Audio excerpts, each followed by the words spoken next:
Single file line, everyone. IDs out. IDs out. Cover charge tonight. Fred Van Vliet moment sent to me. Account overset. Welcome to Club Top Shot. You guys are so hungry. You are insatiable. We're putting up the club every single night. Pete's got a baby on the way. It does not matter. The club is going up. Welcome. We got Jack Settleman. We got Peter Jennings. And we have our guests of honor, Mr. Andy 8052, a Cool Cats OG, a Top Shot OG. How we doing, Andy? I'm doing well. Happy to be here. Yeah, Andy slid into my DMs after a few of these. He wanted in on the mix. I went and checked out his Top Shot page, and I was like, oh my goodness, you have 1,143 total moments. Tell us your backstory. How early were you in on this? Yeah, so I actually found out about Top Shot before it had launched, and I signed up to get into the closed beta, and then totally forgot about it. Just didn't even no recollection of even filling out the form to sign up. And then at some point in September, I remember I was just cleaning out my email one day, and I noticed that I had an email from them saying that I'd gotten in. So I'd actually gotten into the closed beta back in August, and I had no idea. And so I joined in September and basically was instantly hooked because I'm a diehard basketball fan and was a CryptoKitties trader back in the day. So it all made sense for me. And when you had gotten in on it, were you could you see where this was headed, or did it feel very speculative to you at the time? So a little bit of both. I was pretty confident in the team who is behind Top Shot because they're just a bunch of really, really smart dudes. And I was very confident in their ability to execute. I wasn't so sure how big the market is for what Top Shot is. I had no idea, but for me, I was I think this is really cool. I'm enjoying it, and so I want to put money into it, even just for the fun aspect, let alone the fact that the moments could appreciate in value so much.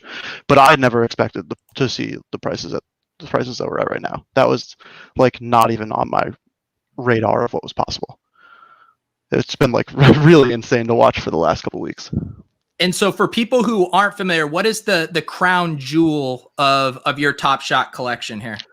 So that is definitely, I made a large purchase right after Jack did. He inspired me. And I bought the LeBron James #1 Kobe tribute dunk. But it's a funny story about this. So right when Jack bought it, I was messaging a couple of my friends, Steve Veerman, who makes Intangible, and MBL, and I was like, oh, shit, guys, I'm gonna buy this moment. I was like, I'm gonna do it, and it was up for $50,000, but I had an appointment at the Apple store to go pick up a new laptop for work, and by the time I'd come back, it had been taken down off the market and put back up at $70,000. So it was a $20,000 30-minute walk. Which is too bad, but I'm still happy I have it. I've been offered a couple 6-figure offers for it, but nothing even remotely close to how much I think it's worth. I already know that Overzet's gonna try and about to do it. Go for it. Just go for it. I know it's coming, so let's have the conversation. But give us the prompt. Yeah, I mean, I like doing the Shark Tank here and seeing what I need to do to offer to get Jack off of his number 23 of this. So you said multiple. I'll open up the bidding right now. I'm going to offer you $450,000 for this right now. No, doesn't move the needle for me. Okay. Now I realize. Right. I'll say that would move the needle for me. I don't know how much moving your needle needs, but that would at least move the needle. We would have that conversation. I thought he was going to pit us against because we're going to have the conversation. Oh, yeah, we have to. 1 or 23, because both were listed when we made the purchase. And when I talked to my guys, we were thinking, 23 LeBron jersey match. And you were clearly looking when 1 and 23 were up there, right? You said. So did you end up taking 1 because it was kind of what was left? Or if I hadn't taken 23, which do you think you would have sided with? And I know you have maybe some bias at some point to 1, but what's your thought on the whole thing? Yeah, I generally the way that I go about like trying to price moments on Top Shot, and I will say immediately I'm really, really bad at like trying to give an appropriate value to like number ones and jerseys and stuff. I have no idea what the right amount is for anything, because I'm not really I've never really been a big collector guy, so I have a hard time knowing what people like in that world think. But I would say for the most part, I've seen like on the data that I have that number ones sell for a little bit more than jerseys. Yeah. But I also do think that 23 is special. It's kind of like a little bit of an outlier because it's just like a very special basketball number. It's a boring answer, but I would say probably in the long run they're going to end up being extremely similar. Yeah, that's it. We've talked about it. We've said the same thing on here a few times, which is like 23 has that special, not only LeBron but also MJ. So I agree. I think they'll go hand in hand. It's just who's going to sell first, because whoever sells first, the second person's going to get a 10% premium, I think. Yeah, for sure. Where would you guys put number 8 in that mix, given the Kobe tribute element of it? Would you rather have number 2 or number 8? Number 8. So I'd rather have 8, but I know that the dunk came while he was wearing 8. But where does 8 versus 24 come into account? Because like that, he wore both of those numbers. Would you rather have 24 or would you rather have 2? 24. Yeah. And I think 8 is far superior to 24. Okay, I think that's fair. But I also think it's funny, like, I don't know why. I think 24 being so close proximity to 23, like someone will actually find that as an appeal, that it's one off. The same way 2 is one off from 1. I think knowing that you have Kobe's 24 and you're 1 away from 23, I think that'll actually get, you only need one person, right? That's the thing with all of this. So I think you'll be able to find someone who sees Kobe as number 24, and that was, his number. So it's interesting. Pete, after today, what would you rather have? Number 1, LeBron James, Kobe tribute dunk, or Nikola Jokic, future MVP cosmic? I mean, I'm a huge Jokic toddler over here, so I was pretty happy to see the game from Jokic. And I think Andy and Jack have 2 of the best moments. I mean, I spent $24,888 on that number 8 common version of that moment. So I think there's tremendous upside. I think that's most likely going to be the most valuable moment on Top Shot. So wait, only a common, Peter? How poor?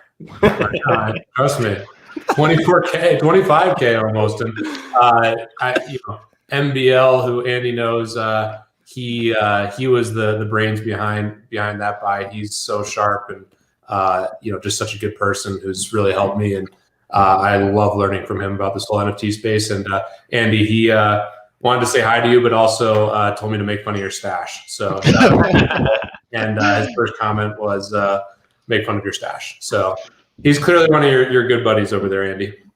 Yeah. So Andy, your introduction to this was more through NBA fandom than through the digital collectible NFT angle? Yeah, well, so I'm a blockchain guy. I've been working full-time in the blockchain space for a couple of years now. And so I definitely thought that NFTs were cool, but I had never really done a deep dive other than flipping some crypto kitties back in the day and doing some stuff with that. Not really for any particular reason. I just kind of hadn't really done it. But I'm a big NBA fan. I'm watching games every night. I used to be pretty big into DFS. I was, had my own models and was doing all that. But I haven't really done that too much this year. And so at the start, it was mostly just I get to combine my day job of blockchain stuff with basketball, which is what I like to do in my free time. And so that was the driving factor for me. You mentioned being into DFS. Whoa. Yeah, I know. What is your day job, Andy, or what was your day job? I still do have a day job. I work in DeFi. I'm a Solidity developer. I built stuff on Ethereum.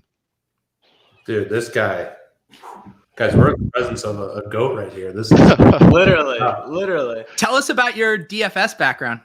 Oh, I was terrible. I wasn't that good.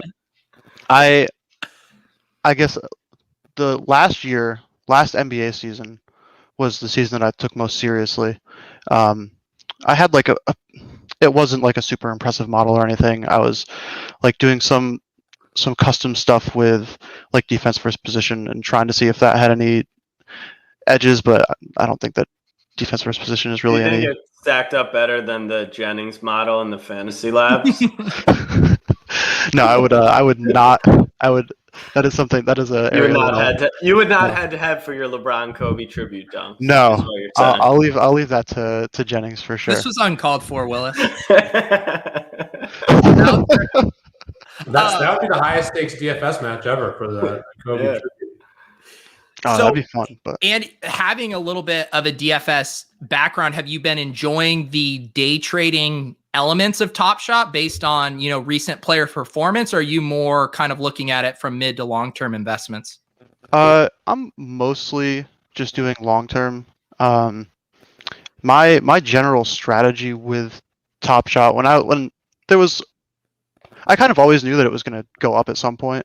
But when I realized like there was serious money to be made here if I did the right things at the right time, my general strategy was to just buy an absolute shitload of good players and just have as many as possible. So I have like almost 200 of Joel Embiid's common or Series 1 base, and like over 100 of a lot of like Tatum and Booker and Jokic, Damian Lillard, Trae Young, a lot of the young guys who were pretty undervalued for a while.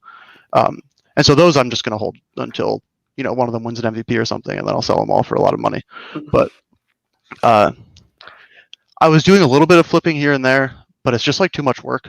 It's like it's intense. You have to really be keeping an eye on the market, and I was doing that for a while, but I just like don't have the time anymore. It's too much work. When your intangible account value is 4.5 million, you're not flipping. Is that what Andy's is, Pete? Pete, let me interject just real quick because I want to talk just quickly about DeFi.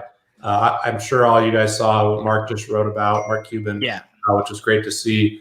Andy, I guess, try to be as unbiased as you can. You're obviously working on a project, and I'm sure you're invested in a variety of DeFi projects, but what are you most excited about in the space? And for someone who's trying to learn about DeFi, what would you... Who's sharing the screen right now? I just had to make sure I could view that. If you're listening to the audio version, Pete has pulled up Andy's $4.4 million. This is why I love the transparency, and we just kind of have to acknowledge it. Like, there's no hiding of any of it. It's awesome. It just got to embrace it. But to get back to your question about DeFi, so I was talking with someone about it recently, and talking about like what I expect to see like continue to grow and be popular. And I was just thinking about like what apps I use the most in DeFi, and I'm like a pretty power user DeFi guy. I'm making multiple transactions every day. I think that the whole lending space is really cool. Like Mark wrote about Aave. Like I have loans on Aave. I have loans on Compound. I think that stuff is really cool, and it unlocks a lot. And I'm really excited to see what continues to happen with like credit delegation and all those things, where you can kind of start to move into under collateralized loans and kind of just like building out more of the normal finance world on Ethereum. I'm also a really big fan and pretty active community member in YFI and a few of the other like yield aggregator protocols. I think that that whole space is pretty ripe to just kind of be the place for lazy people to park their money and make really nice interest and let someone smarter than you manage it, which is cool. I worked at MakerDAO for a while, who's another loan company, and so they're the people who make DAI.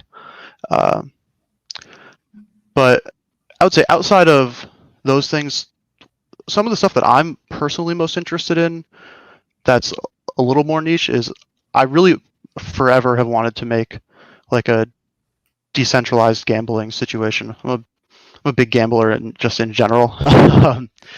But because of the U.S. laws around it, I have always stayed away from actually making something because it would be a real pain. But there's cool stuff like this site called Polymarket. If anyone's ever used that, it got really, really big during the presidential election. You can make some good money there because people are idiots. How much money did you bet against Trump becoming president after the fact? I think you can still actually. Yeah, I have a buddy who had literally 7 figures invested on after the election had been called, and it was crazy. I mean, well, you could buy the way that market works is you basically buy like a yes or a no, and so you could buy no Trump, like basically tokens that were saying that Trump would lose, which were redeemable for $1 for like 85 cents for the longest time, just because it was an inefficient market and people just, I don't know, lazy or stupid, both, or some people would even buy the yes tokens, which is insanity. But you could just buy, the biggest problem was just liquidity. There just wasn't a ton that you could buy super easily, but you could make some pretty good money just betting it that Trump was going to lose after the fact. Oh, you're muted, Pete. Yeah, it was just like Trump being inaugurated. 121 was like a huge market, and it was fun to see just the volume there. And NBL tells me, Andy, you're only 26 years old. I actually just turned 27 this month. Wow. Pete's running a background check on you live right now. He's got my private investigator. I'm really stupid right now. I've wasted a lot of time knowing where Andy's at 27 years old. So really, really impressed. And we should definitely have another club night. Maybe we need a lot more of Andy's. Basically, the end of this. Andy, I'm down. We got to get NBA here too. I've never actually seen what his face looks like. I have no idea. I just know him as this stupid LeBron James picture that he has on his board.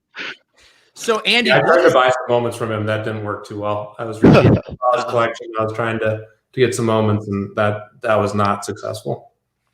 He's not a big seller. No.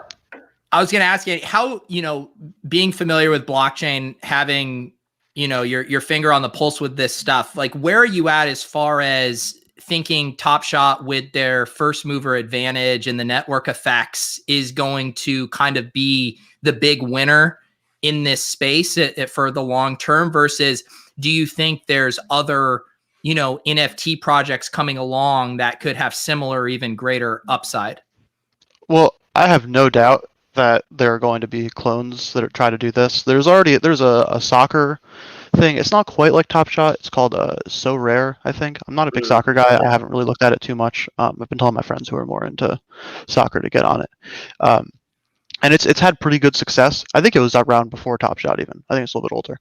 But there's been some big sales on there for at least some high 5-figure sales, if not 6-figure. And so I fully expect a lot more clones to come, but the hard thing is just, getting the rights to actually make this stuff. So that's where they have such a big first mover advantage. Like for someone else, I'm not sure about what the exclusivity is on it. I have no idea. But if I decided tomorrow I want to make an NBA Top Shot competitor, I have to go and get a connection to the NBA and try to strike a deal with the NBA Players Association. Like that sounds pretty hard. So for all that stuff, for that, I'm very, very confident that Top Shot will continue to succeed and grow. But I have no doubt there's going to be a plethora of clones trying to piggyback off of its success, and probably some of them will make some good money off it. I talked a lot with Mark about that, and I mean they clearly have the licensing, which I think that's a moat, but it's not like a significant moat. But the network effect is a massive moat that they already have, and I mean that to me is the biggest challenge. And if you're going to try to compete with the network effect and the licensing, they have a huge capital moat now too. I mean, Rohan did a tremendous job, and if you wanted to come after Top Shot, you would need hundreds of millions of dollars to even have like a fighter's chance, I guess. Pete, talk to us about the Cuban post today. Getting all the viral buzz, a long form post about blockchain, digital collectibles, Top Shot. People are spending their hard-earned money on a man named, I believe it's Maxi Kleber, just because it was the random example he used in there. I mean, it's blowing up. Yeah, I mean, I've been talking to Mark about this for a while. He's a big NFT guy, and I mean, he's always willing to embrace technology. And we're both LPs in a crypto fund, which has a lot of investments in DeFi. They're big on MakerDAO, so it's cool to hear Andy being bullish on that as well. And yeah, I mean, it's really cool to just see him write about it. I mean, he made references on CNBC, and I think if you've been following him on Twitter and his different social channels, he's made reference that he's interested in this stuff. And Mark's an owner of the Mavericks, and the revenue being generated by the Top Shot is significant. And I think is really bullish for the NBA. And the NBA has been on the forefront of a lot of innovation. And unlike the NFL, they're all about sharing content, videos. They're not restrictive like the NFL. So I think Mark's part of that, and he's very open-minded. And what a badass! I mean, just he could easily just be chilling, doing whatever he wants, and he's still hustling at this age with his net worth. So I have a ton of admiration for Mark, and our relationship. I couldn't be more thankful for how helpful he's been. And as an investor in Fantasy Labs, I mean, I couldn't imagine a more dream investor than him. He just was always asking how he could help, and he's just. I have so much admiration for him, and it was cool to see him pump up the community. I mean, I've seen Mark do TikToks with his daughter, so I'm pretty sure he's willing to, get in on the cutting edge of these trends. Yeah, I mean, he also he doesn't have maybe he has some shame, but he's willing to just. I mean, I admire that. Like, if you're, a lot of people I wouldn't have the confidence to do it, TikTok, but he doesn't care. I mean, and that's part of what makes him cool, and just. Even being around him and like Tiger Jam or these different things, he's like a normal guy. Like, he really is just a normal dude, and his hustle is why he's so successful. I'll triple down on the article he put out today, and I've already told all my family and friends, literally assigned it to them for homework. like if you don't read this article and actually for 15 minutes make it the one thing you do this week, you will just be behind. It breaks down the way the world is going, unrelated to Top Shot. He just uses Top Shot as an example. And I have people being like, oh, he should have waited till the site was this. He wasn't writing this for Top Shot. He's writing this to show the older generation, my generation, younger, this is stop thinking about the world in this way. Start thinking about it in this way, because this is how the world is. It's my age and younger who are going to shape the future the same way that our parents shaped that gold was meaningful. So if you're not reading that article, you're going to be left behind in the dust, and you need to have a general understanding of it. Someone in the chat, if I have any of my mods in there, post the link. But if you go search on Twitter, check out Jack. He tweeted it. Mark Cuban, Pete's Twitter. It's all over the place. I mean, Carlini's asking the real question here, Pete. We got to get Mark in the club, man. We got to get Mark in the club, Pete. You got to make it happen. It's going to happen at some point. I hope it happens. I tried to get him in our clubhouse later, so we'll see. I think he'll be. You tried to get him in the clubhouse instead of the real club? You traitor. Yeah, exactly. Could you call it a spade a spade? I can't. I mean, Wow. I know who butters your bread, Pete. Yeah, Darren Rovell, apparently. I was just going to make a Darren Rovell. I didn't have a. How much chest hair is Darren Rovell going to be showing you tonight on Clubhouse? Hopefully none. Hopefully. No, but hopefully. I mean, in all seriousness, I think he's very open to all this stuff. And dude, we would have to. I mean, the club would be popping. Can you imagine how many people would be in line to get in? It would be insane. It might be tables only. Yeah, it might be. So, Andy, tell us more about the go ahead. I want to ask you something. So I don't know. I didn't do as much background research on your net worth and what you do in all your jobs. But for me, I have a decent amount in Top Shot. Obviously, my account's accrued to a number that for me is meaningful. And if it went to zero, it would be a massive loss, right? So I'm such a believer in the platform that selling anything just feels like a dumb mistake, because I genuinely believe every single thing I own will appreciate in value.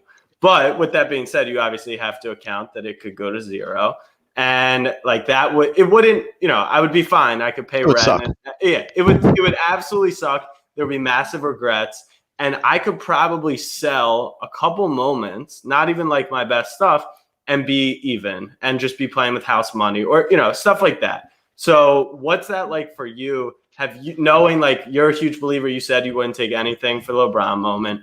Have you thought about selling off anything to not protect, but just take some profit off the table? And like, what's your plan with that? Yeah, I actually am pretty actively doing that right now. I'm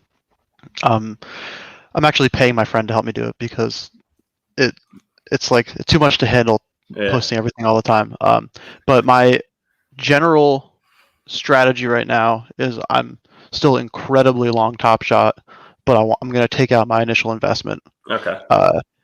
And just then basically be playing with house money. And so What are you selling? a little bit of everything. So this is what I was gonna say, because I have a lot of like high tier stuff, and like you were saying before, you have a ton of base. So like if you have 100 MBs and you sell 50, right, you're not gonna feel like a huge loss. Is that like the stuff you're selling, or are you selling like the hollow cosmic? No, I'm not. You're gonna have to pry my hollows and cosmics from my dead body. I had someone message me to buy my Jokic cosmic today, and I was like, it's just not for sale. You can't get it. But so let's see. Let me pull up my collection on my other screen. So I have a lot of. The way you looked over there, it looked like it was like a full length monitor. Like it is a vertical monitor. You can't fit 4,000 moments on one monitor. It's actually the vertical monitor is really nice for browsing the marketplace. You get to see a lot of moments for sale. It's pretty good. Yeah. So my general strategy is I have particular players I'm just not selling right now. I'm not going to sell LeBron. I'm not going to sell Steph Curry or Giannis or Luka. But I'm selling about like 5% of my base moments of good players. For example, like Tatum, Booker. I have a lot of Kobe White, RJ Barrett, Christian Wood, who is a guy who I bet on early because I love him as a player, and that one paid off nicely. Trying to think, but Jenny, so that's Jenny runs the common moment now, or the common market. One of my first buys is the Christian Wood #1. Nice. Yeah, that was a great buy. I had been eyeing that for a while actually, so I fully support you. But yeah, and then I also I have a lot of the metallic gold from Series 1 as well because I was doing a lot of the challenges. Basically,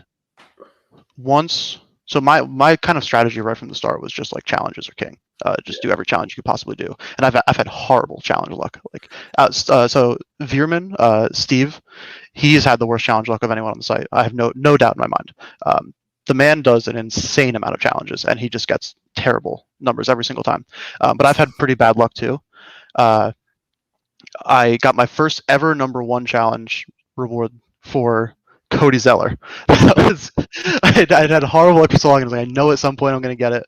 And I was waiting for Curry. I was like optimistic that I could get a good Curry, and then I got the #1 Zeller. But so I've been selling a lot of the metallics of in my opinion, bad players.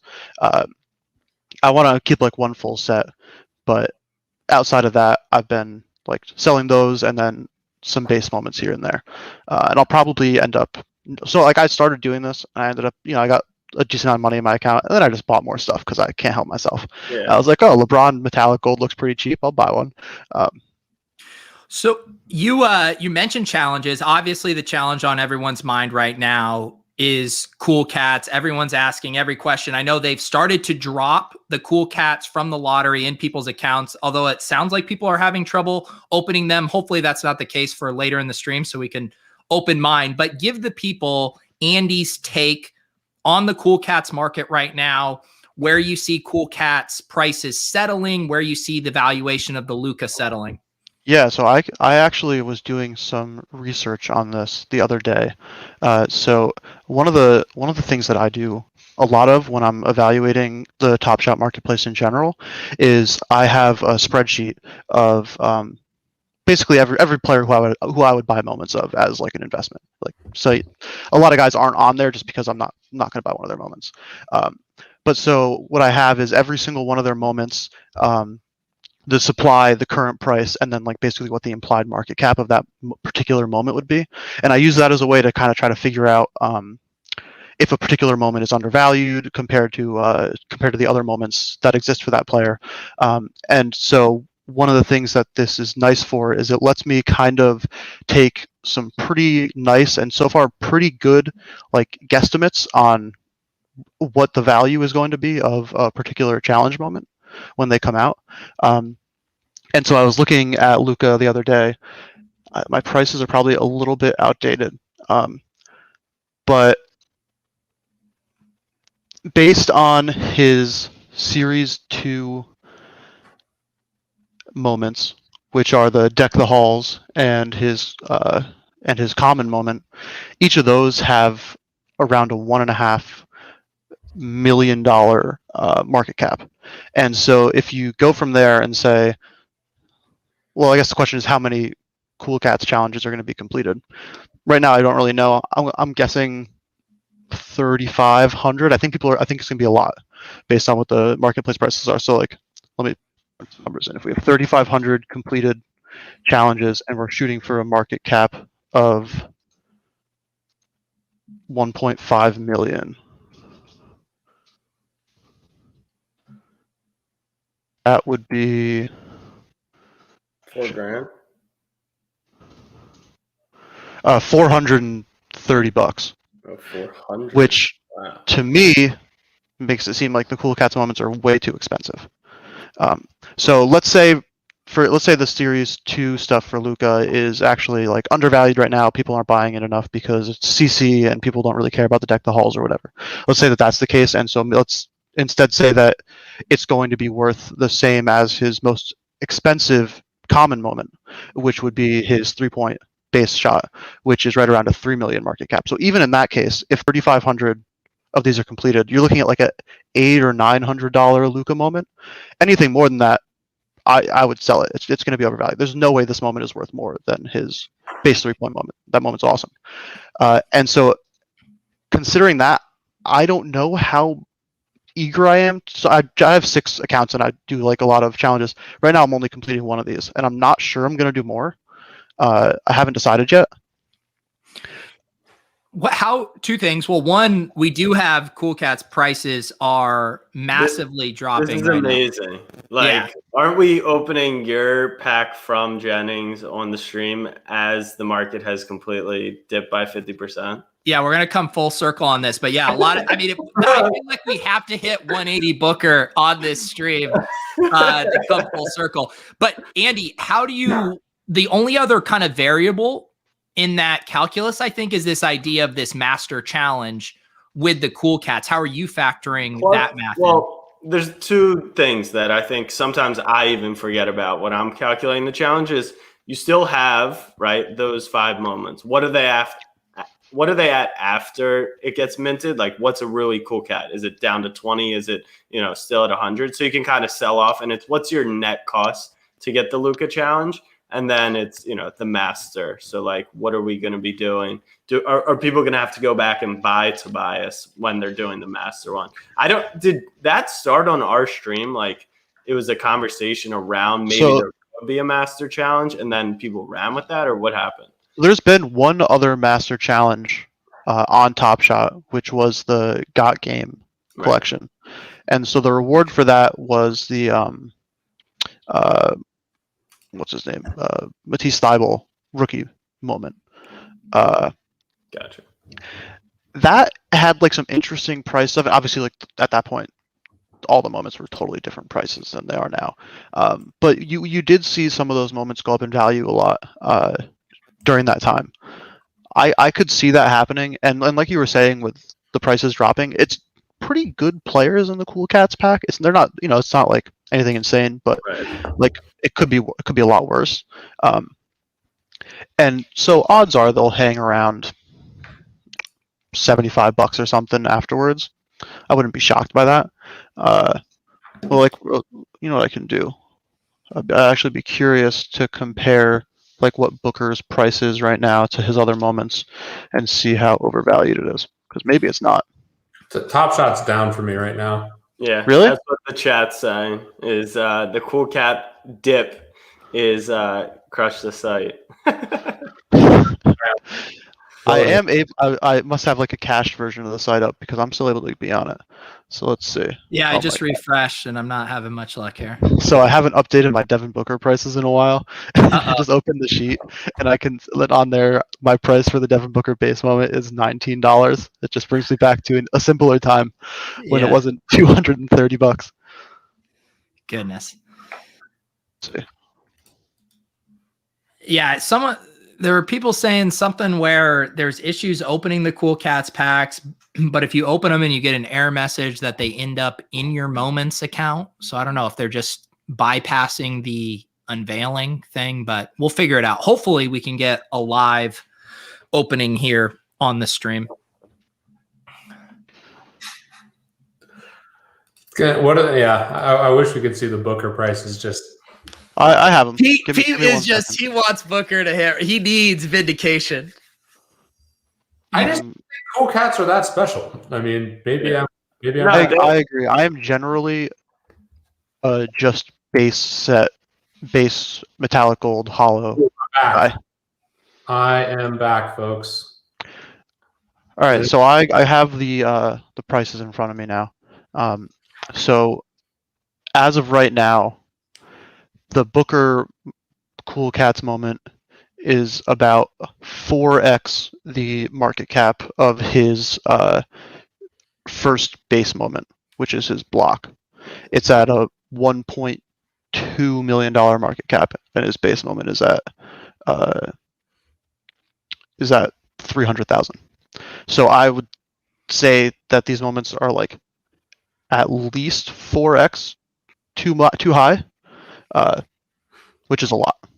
Well, and I agree with you too, but it makes sense in that we've seen these common prices be way overvalued because it's the only show in town right now. People can't buy packs. They can't. So whatever is the main thing going, that's getting inflated right now. This challenge is like the main thing going on the site right now, which is going to drive interest. It's the only challenge. There was one challenge since the massive group of people besides this, and it was too expensive. It was the Curry metallic, right? It was like $20K to get in that. So for everyone, plus pretty much everyone who's joined in between like the last challenge and now got a Cool Cats pack. So they were already maybe had a leg into it. So I get why this is, but from being on the site earlier, I didn't get the appeal. Honestly, I never got the appeal in the challenges, which was, a major miss on my part, because just by collecting the running backs, which I ended up doing to get the running backs, like they all appreciate like crazy. I don't see that happening with the Cool Cats, because what was special about running backs is they didn't have moments really on the platform. Now, Rui, Booker, they already do. So, but you still do see players like Verajao sitting at like, I don't know, what is he, a couple $100 or something, just because he'll run it, right? Like there shouldn't be a reason he's holding value, in my opinion, just because he's a run it back. Because I like his hair, but there's nothing really intrinsically valuable about him. So Andy here. So because we get a lot of people watching these streams, a lot of people don't have the capital to invest in hollows and cosmics. It sounds like your strategy, even for the smaller bankroll investor would be just invest in good players. Is that accurate? It's definitely the easiest way. I think you probably can make the case that if you're just like super actively flipping whatever the current challenge is and like really timing the market correctly, you probably can make more doing that. But I think at the end of the day, just like especially LeBron's a total outlier on the site, because LeBron and, in my opinion, Steph, and now I think KD as well, you've been like guys who have established themselves in their career. They're kind of on, nothing they can do right now is going to hurt their value. Like LeBron couldn't do anything basketball related to make him be worth any less, whereas most other guys on the site who are more expensive could. Like people are betting a lot of money on Ja Morant and Zion Williamson, and I think they're both good, but a lot of first overall picks are. I have multiple of these Andy, guys as well. It's funny to hear you say you're not from the collectible space, but you're a huge NBA fan. So I come from I don't want to say a long history, but I've been in the Jack's physical 24 cards. years old. and I got into physical cards seriously in March, so it's only been a year. But I kind of felt the same way coming in as a basketball fan, and what we call it in the physical card space, and why Pokemon blew up so much is like Pikachu can't tear his ACL, right? Like that's why his legendary card is so valuable, because like you said, it really can only go up based off of the supply and demand. Same thing with LeBron James, same thing with Steph, right? Like Giannis and Luka to me are like the two interesting, more veteran players that like they're super high traded, and like Luka doesn't have a single accolade to his name. So Careful, I have a lot of Luka moments. No, I love one. I mean, come on. I love Luka. He's a stud, but it's, he has 0 titles. He has 0 MVP, right? He doesn't have anything. Same with John Zion. So it's very interesting. Tweeted straight from the Labs account. But it's funny because I felt the same way. Like when I got into this, I was buying LeBron, like all LeBron, just because I saw like LeBron runs the card market also. I like Steph. I like KD. Like even having a Donovan Mitchell hollow, like I think he's an awesome player. But what, like in 3 years, what is Donovan Mitchell, right? Like exactly, that's the hard part. I think like the case for LeBron James moments to go down in value is NBA Top Shot collapses. That's the only way that it happens. Correct. Whereas there are very few other players where that's the case for them. Almost everyone else could just have been a flash in the pan and they get hurt and they're out of the league, and all of a sudden their story is very different than what people are expecting and trading their cards at right now. Not to say that LeBron was one of the guys who I don't think I hold enough of LeBron. I wish I had more. It's like holding gold or yeah. Andy, does that bullishness on LeBron extend to the Series 2 commons? So I was super not Series 2 when Series 1 ended and stuff. I was like, I'm never buying a Series 2 moment. I'm just going to hold all my Series 1s and ride them to the moon, and that's going to be it. I have been shocked at how much they've been moving and how highly they've been valued. I've been totally caught off guard by that. But as of right now, the Series 2 LeBron moments are trading around. So LeBron's a little interesting too, because you have those 3 OG out of 1,000 LeBron moments that are kind of like, I don't know. I feel like they're special. They're kind of in like they're like a league of their own tier or rare tier for sure. Yeah, and then you have his dunk that has like 3,000 circulation, which has always lagged behind those moments. For a while, it lagged a lot, but it's shot up a ton as well. It's crazy to think you used to be able to buy one for like $20, but I was with you. I was the same with Series 1 and 2. I was like, why would anyone touch Series 2? But one of the things that I think people are going to see quickly, we are going to say, oh, LeBron Series 2 look a bit overpriced. And then when 3 come out, right, like what's that going to do to Series 2? But it won't. And what I've learned in cards is it's just like the next level. So like we can afford this, and then the next guy can afford this. And then like someone will always want to buy a LeBron James, and it just matters at what price it's affordable to them. Yeah, and that's where I think at the end of the day, I actually have been considering buying more LeBron Series 2 moments now, because just like Jack said, it is the entry point to buying a LeBron James moment. You get on the site, you're new to it, but you're like, I really want a LeBron moment. I love LeBron. I'm just going to buy the cheapest LeBron moment that I can get. That's like a very real thing that will happen with a lot of people. Yeah. And what that is right now is you buy his CC base moment, and it's $250, and you probably are like, oh, awesome, now I have a LeBron moment, and it's a badass LeBron moment too. It's his no look 3.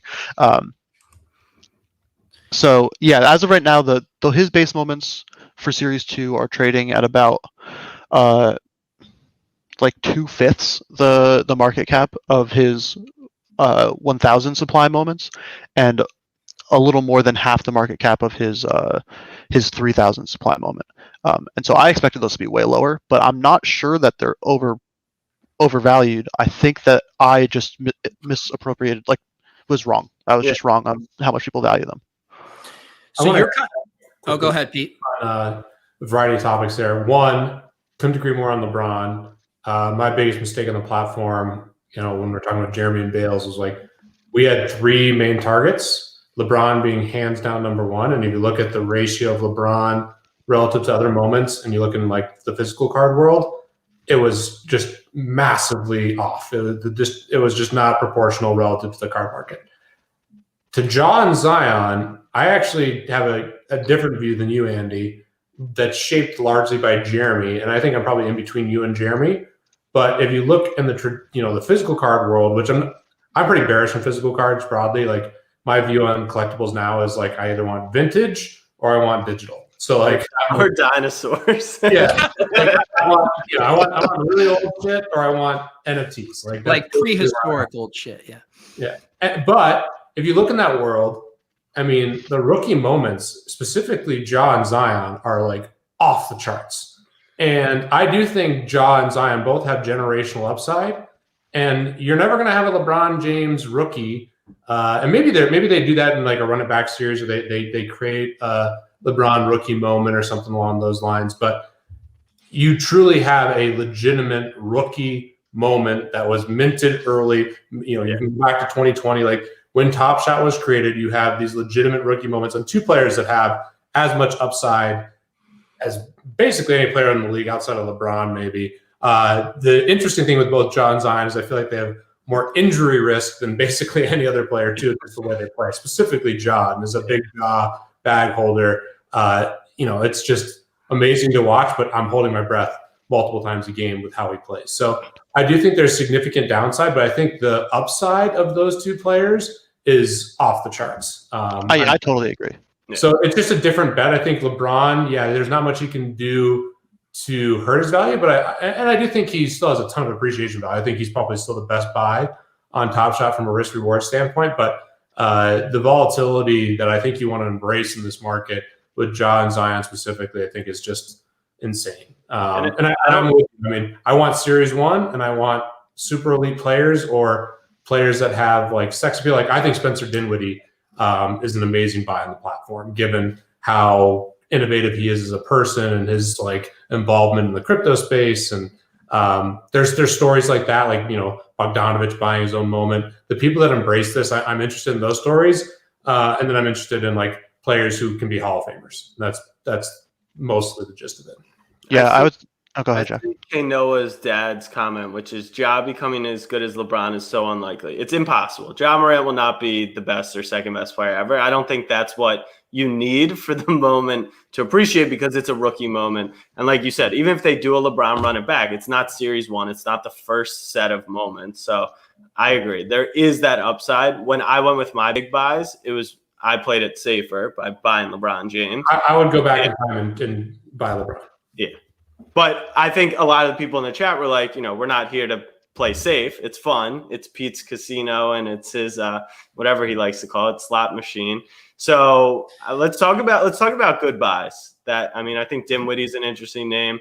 I don't think Maxi Kleber is a good name to buy, but you could potentially flip him. The one guy I was looking at that I think is interesting is Tatum. I was going through the marketplace. I think his moments are slightly underrated, because I was watching him last night and it kind of dawned on me that I don't think he's ever going to be like Luka, where he's a triple-double threat every night. But could he be an elite scorer, an MVP candidate, best player on the team, lead his team to a championship? Yes, and I don't think he's priced anywhere near that. He's in a weird tier. Like Luka, Giannis are priced like that, MVP, superstar, face of the league. But I don't know if we could say right now Jason Tatum doesn't have a chance for that upside, especially in Boston. Yeah, I agree. Kawhi personally, but that's interesting. And then Jokic would be the guy I'm over Tatum, but I love Tatum. I'd be curious Andy's opinion on like Jokic versus Tatum, and then KD, because KD and Kawhi are the weird ones to me. Like both those guys are like for sure Hall of Famers. Kawhi wins another championship. Now he's got a championship at 3 different teams. KD. I'm shocked off this Achilles injury. He looks like he's right there with LeBron. Is still like the best player in the league. Like Kawhi, KD, LeBron. I'd take LeBron, but like you certainly can make the argument that those guys are right there with him.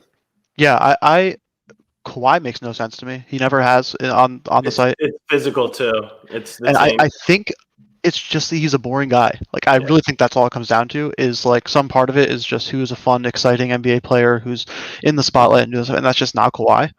And I would attribute most of it to that, because it's not that he's not an exciting basketball player or a good basketball player or successful in any way. I think, and so I'm not like comfortable betting that people are going to change their mind on that. And so I don't have that much Kawhi, honestly.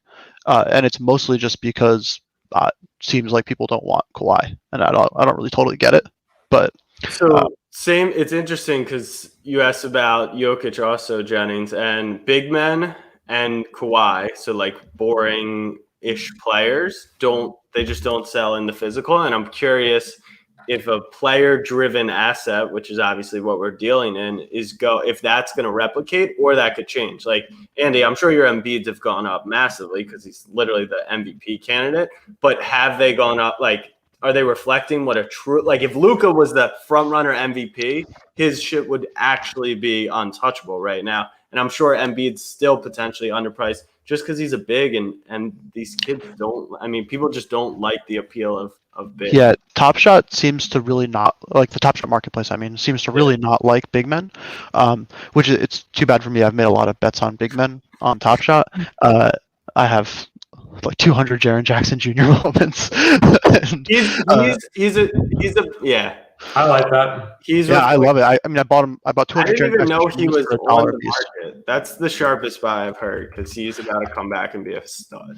Yeah, I'm pretty long buying injured players who I think are good in general. And so he's a guy who, like most people, if you join Top Shot and are not a big basketball fan, there's a good chance you've literally never seen him play basketball. Right. And so people have no idea. And like he can ball. He's really good. And he's on Ja Morant's team, and there's going to be a million highlights of him dunking from passes from Ja Morant. And so he's a guy I like a lot.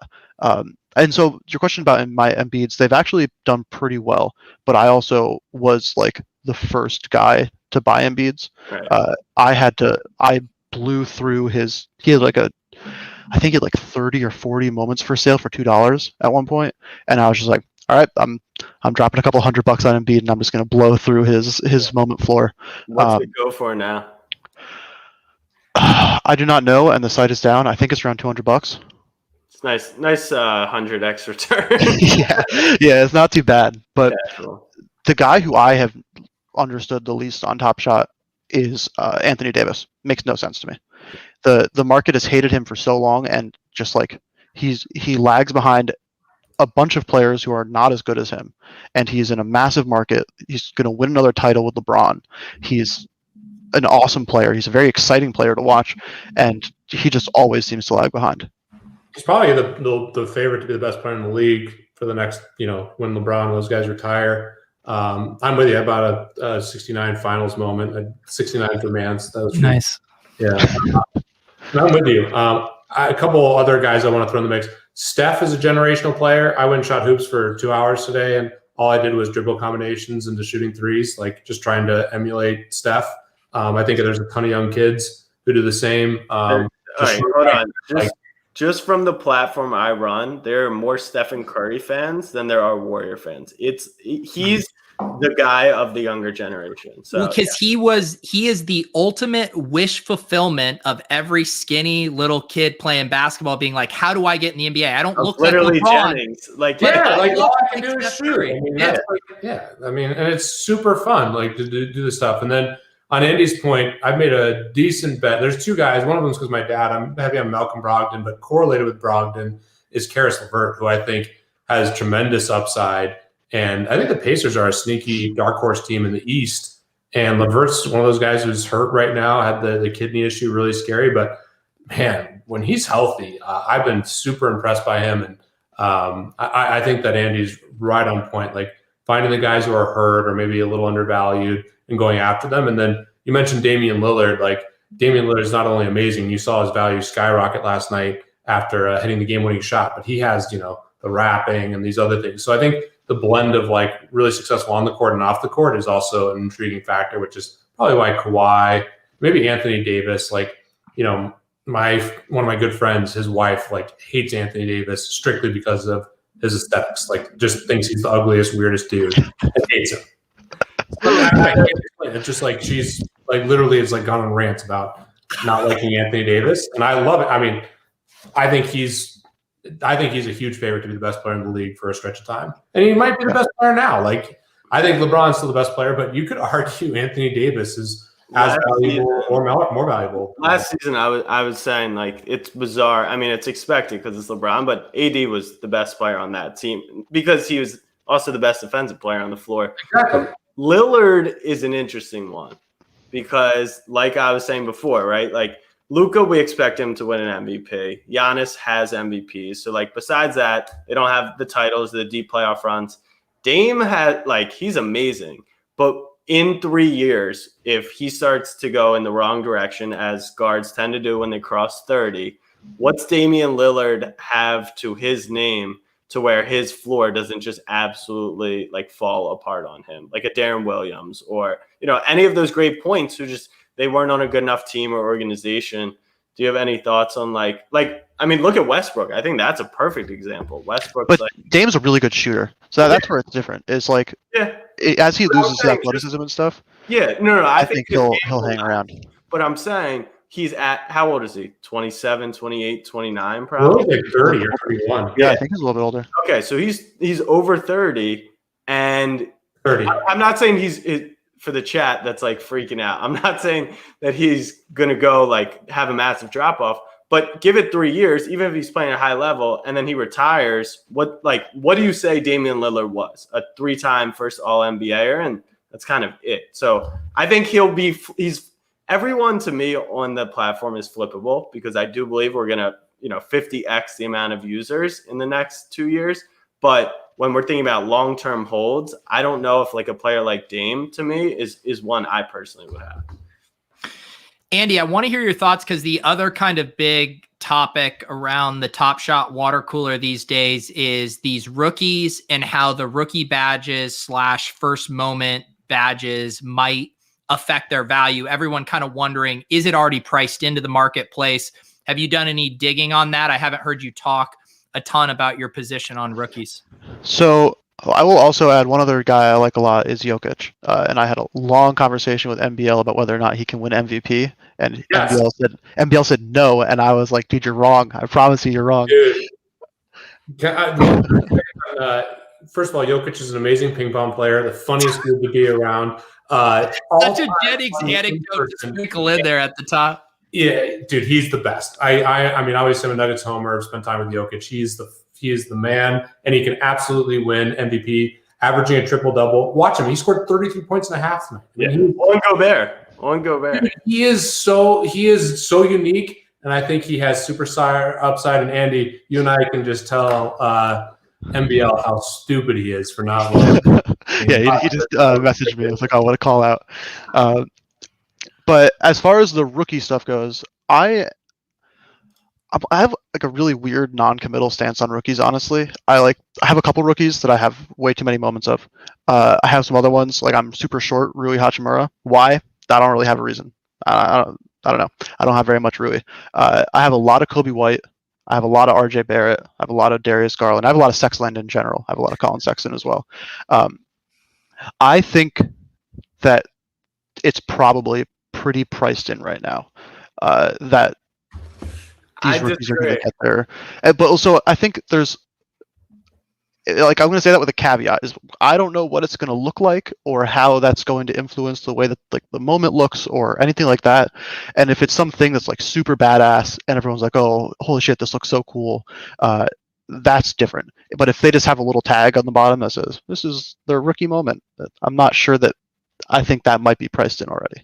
My prediction is it's not even close to priced in, even if it is the rookie tag, just because 40,000 people are on the platform. And when we think it's priced in because it's doubled and the amount of users have doubled and the supply and demand has doubled. But what happens when it's, 20 times the amount? I really think that's part of Jennings. I think why their buy was amazing was like you're getting the first.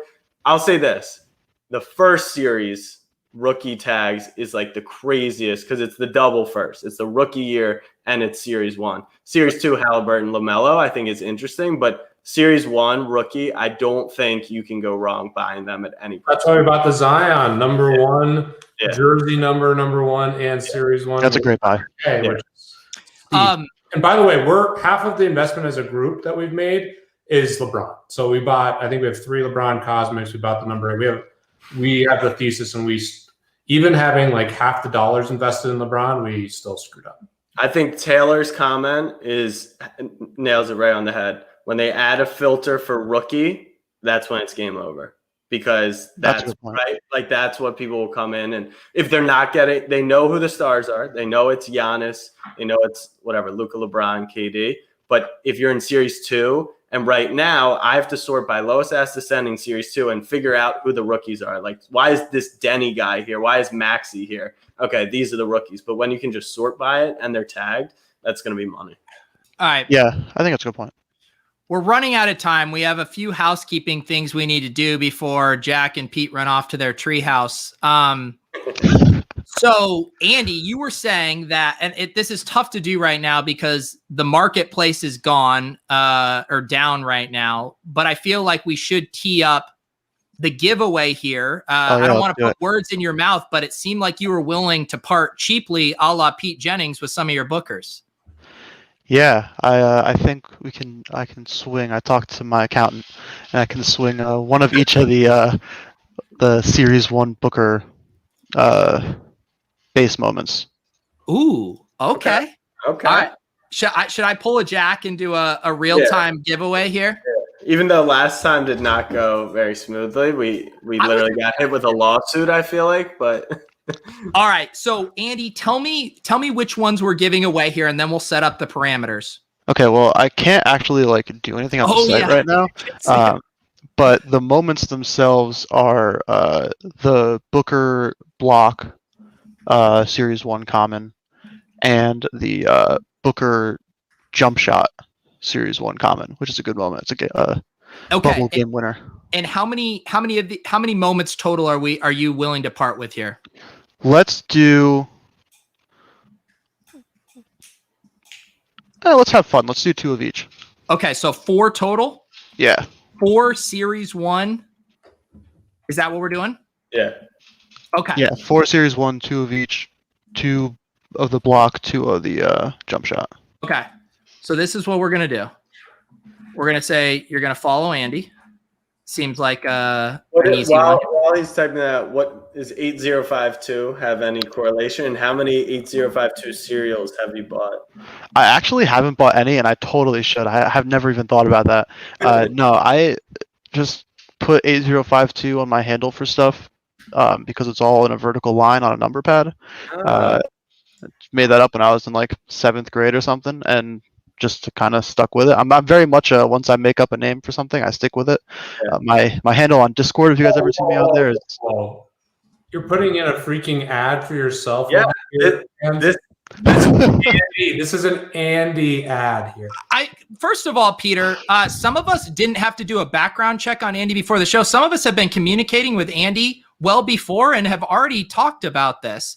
And I asked, how thirsty are you for your freaking reviews? Very. Let's get the man some reviews. I asked Andy what he wanted to promote, and he said literally nothing. And I went in here and said, follow Andy. Pete, what do you want this to be? 1, follow Andy. 2, follow Andy. Okay, there you go. If Pete doesn't want it, this is how fucked up Pete is right now. First, he tells Mark Cuban to go in the treehouse and not come on Club Top Shot. And then he's not. You're right. You're one of the co-hosts of this podcast. You're acting like I'm chilling, my Fred Van Vliet's over here.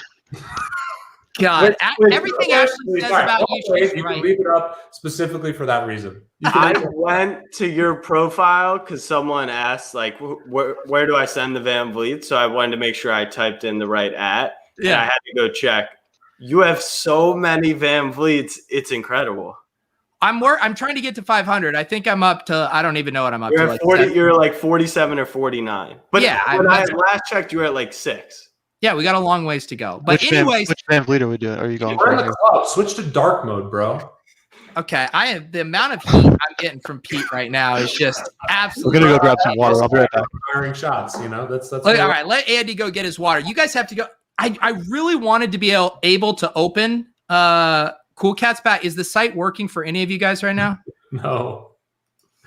By the time we open your Cool Cat packs, they're going to be worth like $2.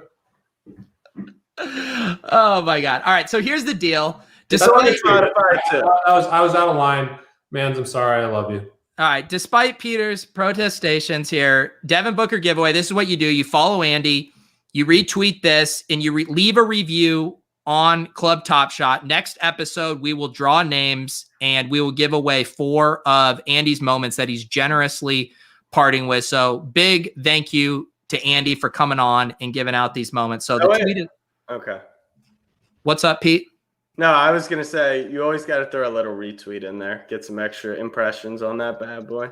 Yeah. you need to retweet that as well. It's in the fine print. Well, I'm so flustered by Pete telling me how to run my giveaway. When you're a jerk and you're 2 glasses of wine deep and a lightweight, I haven't had any drinks since the LASIK. I'm firing shots. Pete over there at the gym pretending he's Steph Curry from 50 feet out. Pete, you want to do a shooting prop? Get out of here. Get out of here. All right. We're already up to 35 retweets. So apparently you don't need to put retweet in the description. I am so bummed. I wanted to head to the club. I wanted to rip open a pack. That's what we do here, but I'm refreshing, guys. I don't think it's going to happen. At this point, I think they strategically take the site down when you guys do these. Yeah. I think that's part of it. It is correlated. Yeah. No, well, last time we ran good because we didn't have packs and Jacob graciously got the packs in so we could rip some open. But apparently maybe he is sabotaging it. When Jacob's not on, he's like, I don't want anyone to open packs. So, yeah. So you guys have to get going here, right? We got 2 minutes. 2 minutes. We're gonna soak in till the club closes. How do you leave a review? What should we cheers to? Pete, you're in charge. What are we cheersing to? Hang on, can we just play the hype music to cheers? Because we just need to play. Even if we're not going to open a pack, I feel like we need to play it to go out on this crescendo. The shirt looks very nice, Pete. I'm feeling very insecure. I went after you. Now I'm just full of compliments. It's all right. It's all right, Pete. I love you. Let's play the music. Let's go out on a high note here. We're gonna play this. We're gonna cheers, and then we'll get out of here. Yo, yo, yo, what up? It's DJ Pete Overzet. Welcome to the club. We didn't think things were gonna get popping tonight, but it's about to get lit. Behind door number 2, it's a 3-pointer. 13-25, Kevin Durant.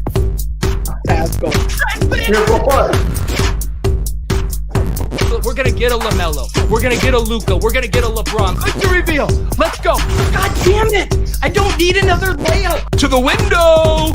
To the wall. The De'Aaron Fox stripped down my ball. 293 assists. Let's go. 293. Everybody get their drinks. Let's get a cheers tonight before we open up these 9 packs. Cheers, fellas. Cheers, Andy. Thank you for coming on. Yeah. Andy, great to meet you, dude. Yeah, nice to meet you guys too. This will not be your last appearance in Club Top Shot. We'll get you back on when we can rip open some packs. Anything else you would like to shill? Obviously, we're getting you some Twitter followers. What else is going on in the world of Andy 8052? Not that much. Just, buying Top Shot moments and tweeting about him on Twitter. That's basically all I got going on. Can't really do too much in the city. Andy's a fun follow on Twitter. If you're enjoying the Top Shot and the... If you like stupid stuff, it's a great follow. And Pete and Jack, tell people how they get into the treehouse tonight. iPhone only, which I discovered. So have fun, guys. You're not even invited. I have a couple invites left. If someone DMs me, I think I have 2 left. Please don't have 187 DMs. I have 5 Clubhouse. Yeah, DM Andy. Oh no, that was and DM Andy. There you go. Andy. And yeah, I think it's good. Do you know what we're talking about, Jennings? Like just Top Shot shit. It's gonna be great. I mean, Ravel will moderate and Roham's on, and All right, wait. When does this start? Way I'm gonna to have to sell hop it, in. guys. Way to sell it. Starts in 4 minutes. All right, I'm gonna have to hop in that. All right, guys. We appreciate you coming out. Thank you, guys. The club will continue popping off. Next time we'll open some packs. We appreciate you guys. As we said, we are up on iTunes. If you prefer audio, you can subscribe to the YouTube channel. Follow the dudes here. We love you. Head over to the Treehouse, guys. They'll be talking with Roham, Darren Rovell. We'll see you guys next time on Club Top Shot.